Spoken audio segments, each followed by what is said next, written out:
Tonight, WBOR continues its three-part investigative series on the murders at Lover's Lake. With the developing story of the 5 campers who've gone missing in southern Missouri, the rumors have once again surfaced about the now infamous killings that occurred in fall of 1979 at the same location.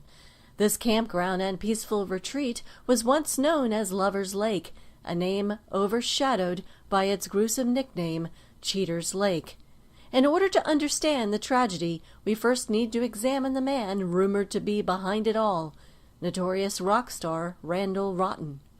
Rotten first came onto the music scene in 1975 with his mega-hit single, Death from Below. From the start of his career, Rotten was protested by parents' groups and concerned religious organizations as dangerous to the impressionable youth of America, and, as famously stated by one outspoken televangelist, the Pied Piper of Hell. His music's themes were filled with dark references and overtures of demon worship and black magic. Though little is known about Rotten's history prior to his explosion onto the music scene, it seems as though the theatrics and drama of his stage persona, Scareface, may have bled into his off-stage life. Accusations of devil worship and sexual deviancy seem to follow in Rotten's wake. After his record-breaking sold-out world tour supporting his platinum album Rotten to the Core, Rotten hosted a celebration party on Halloween night, 1979, at Lover's Lake in his hometown in southern Missouri. Several friends and Rotten's fiancée, Jennifer Cooper, were in attendance. What follows is based on rumors and what remains of the recorded testimony from Miss Cooper, given weeks later to sheriff's deputies investigating accusations of Rotten's supposed murder. According to Miss Cooper's statement, she left the party with Jacob Crane, who had just joined Rotten's band for the last leg of their tour. She and Crane were having a secret rendezvous on the far side of the lake when Rotten discovered them. Rotten initially attacked Crane, but was soon overwhelmed by the larger man. Rotten fled back to the now empty cabin, and Crane followed. When Crane entered the cabin, Rotten surprised him with a punch that broke Crane's nose. Enraged, Crane grabbed a nearby axe and, in a fit of rage, decapitated Rotten with one swing.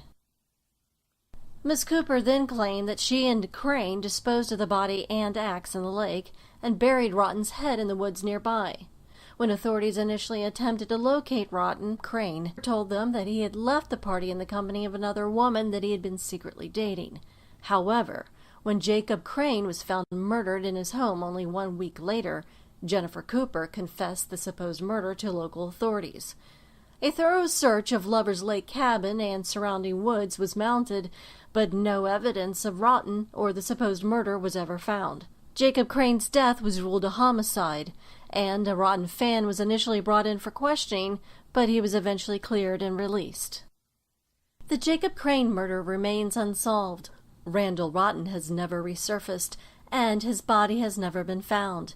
As for Jennifer Cooper, her testimony regarding Rotten's dismemberment and burial at Lover's Lake was determined to be the insane ramblings of an unhinged mind, and she remains institutionalized to this day at Phelim Mental Institution, mere miles from the site of the supposed murder.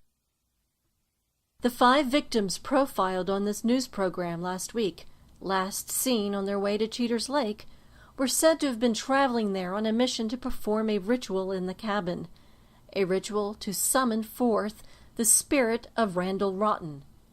What were these people really in search of? A missing music idol, or a dark entity from beyond the grave? What did they find?